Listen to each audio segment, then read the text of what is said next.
Hello everyone. Today in this video I'm going to show you how to log out of GitHub Copilot in VS Code. So what you're going to do first, open up your VS Code. So launch your VS Code.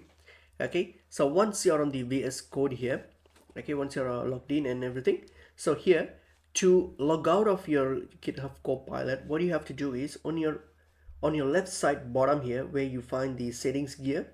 So on top of the settings gear there is like an accounts gear here with the person's head there. So click on it. So click on it and here you'll be able to find your GitHub and GitHub Copilot. So select your GitHub Copilot and then from there when you hover over your mouse there, you will see there's an option called sign out there. Okay, so all you have to do is simply click on the sign out here.